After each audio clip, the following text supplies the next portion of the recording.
ইহুদিরা এমন একটি জাতি যারা সেই আদিকাল থেকেই পৃথিবীর বুকে নানান অশান্তি আর যুদ্ধবিগ্রহ বাঁধতে অগ্রণী ভূমিকা পালন করে আসছে, যাদের নামের সাথে জড়িয়ে আছে বহু সংখ্যক নবী ও রাসূল হত্যার ইতিহাস। অথচ একসময় তারাও ছিল আহলে কিতাব। তাদের মধ্যেও হেদায়েতপ্রাপ্ত ও ভালো লোক ছিল, যারা তাদের নবীদের আনিত কিতাব ও শরীয়ত মনে প্রাণে গ্রহণ করেছে এবং নবীর বিদায়ের পরও তার শরীয়তের উপর অটল অবিচল থেকেছে। কোরআনুল কারীম তাদেরকে উম্মাতুন মুক্তাসিদাহ বা সঠিক পথের অনুসারী বলে অভিহিত করেছে।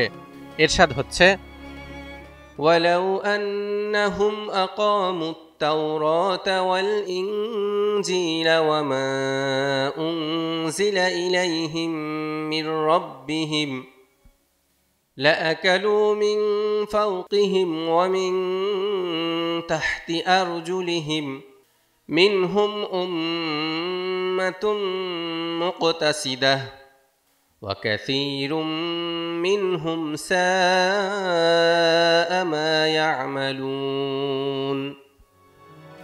আর যদি তারা তাওরাত, ইনজিল ও তাদের নিকট তাদের রবের পক্ষ থেকে যা নাজিল করা হয়েছে তা কায়েম করত, তাহলে অবশ্যই তারা তাদের উপর থেকে আর তাদের পায়ের নিচ থেকে প্রাচুর্যের সাথে আহার পেত।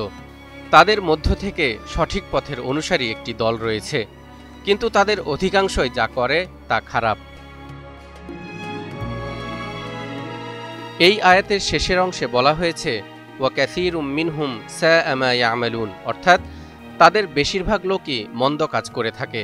কোরআনের আরেকটি আয়াতে তাদের সম্পর্কে বলা হয়েছে ওয়া কাসীরুম মিনহুম ফাসিকুন, অর্থাৎ তাদের অধিকাংশ লোকেরাই অবাধ্য।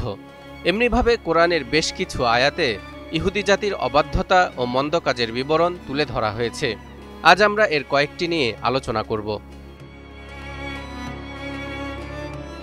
ইহুদিরা মহান আল্লাহর শানে প্রায় বেয়াদবিমূলক কথাবার্তা বলত। যেমন যাকাতের বিধান নাজিল হওয়ার পর তারা ব্যঙ্গ করে বলেছিল, ইন্নাল্লাহা ফাকিরুন ওয়া নাহনু আগনিয়া, অর্থাৎ নিশ্চয় আল্লাহ দরিদ্র আর আমরা ধনী। তাদের এ কথার জবাবে আল্লাহ বলেছিলেন, লাকাদ সামিআ আল্লাহু কাওলাল্লাযীনা ক্বালু ইন্নাল্লাহা ফাকিরুন ওয়া নাহনু আগনিয়া سنكتب ما قالوا وقتلهم الأنبياء بغير حق ونقول ذوقوا عذاب الحريق। নিঃসন্দেহে আল্লাহ তাদের কথা শুনেছেন, যারা বলেছে যে আল্লাহ হচ্ছেন অভাবগ্রস্ত আর আমরা বিত্তবান। এখন আমি তাদের কথা এবং যেসব নবীকে তারা অন্যায়ভাবে হত্যা করেছে তা লিখে রাখব, অতঃপর বলবো, আস্বাদন করো জ্বলন্ত আগুনের আযাব। বনী ইসরাইলকে সঠিক পথের দিশা দিতে মহান আল্লাহ তাআলা যুগে যুগে বহু সংখ্যক নবী ও রাসূলগণকে প্রেরণ করেছিলেন। কিন্তু এই ইহুদিরা কি করেছিল?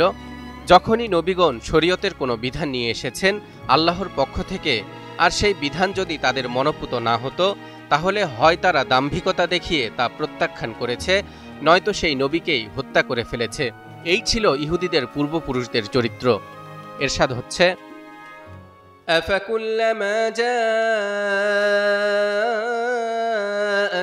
রাসূলুম বিমা লা তাহওয়া আনফুসুকুম ইস্তাকবারতুম ففريقا كذبتم وفريقا تقتلون। অতঃপর যখনই কোনো রসূল এমন কিছু এনেছে যা তোমাদের মনঃপূত নয়, তখনই তোমরা অহংকার করেছ এবং কিছু সংখ্যককে অস্বীকার করেছ এবং কিছু সংখ্যককে হত্যা করেছ। ইহুদিদের স্বভাবজাত বৈশিষ্ট্য হল এরা অব্যাহতভাবে পৃথিবীতে অন্যায়, অনাচার ও বিশৃঙ্খলা সৃষ্টি করে বেড়ায়। মহান আল্লাহ বলেন, কুল্লামা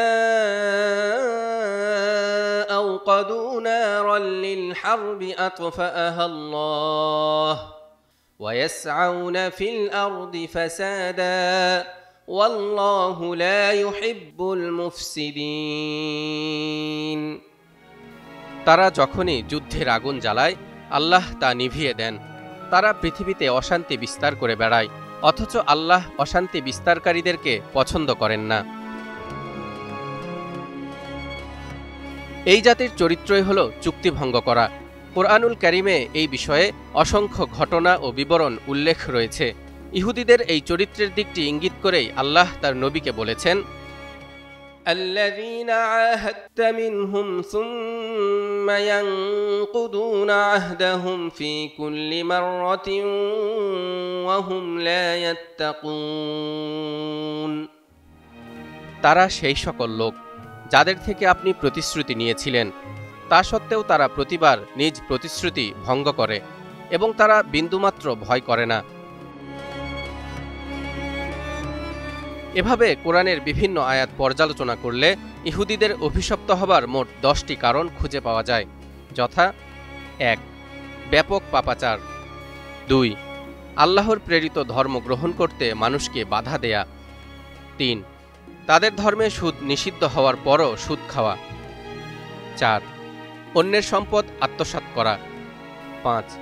অঙ্গীকার ভঙ্গ করা। 6. নবীদেরকে হত্যা করা। 7. আল্লাহর প্রেরিত ধর্ম গ্রহণ না করে অজুহাত দেয়া যে আমাদের অন্তর তালাবদ্ধ, নতুন কোনো ধর্ম গ্রহণ করা আমাদের পক্ষে সম্ভব না। 8. কুফুরি করা। 9. মারিয়াম আলাইহিস সালামের প্রতি মিথ্যা অপবাদ দেয়া। 10. ঈসা আলাইহিস সালামকে শুলে বিদ্ধ করে হত্যার মিথ্যা দাবি করা। ইহুদিদের এসব নানা ধরনের মন্দ কাজের জন্যই তাদেরকে অভিশপ্ত বলা হয়েছে। ইরশাদ হচ্ছে, لعن الذين كفروا من بني إسرائيل على لسان داود وعيسى بن مريم ذلك بما عصوا وكانوا يعتدون। বনী ইসরায়েলের মধ্যে যারা কুফরি করেছে তাদেরকে দাউদ ও মারিয়াম পুত্র ঈসার মুখে উচ্চারিত কথার দ্বারা অভিশাপ দেয়া হয়েছে, আর তা এ কারণে যে তারা অবাধ্য হয়েছিল এবং তারা ছিল সীমালঙ্ঘনকারী। তালহা ইবনে রেজা, নিউজ 24।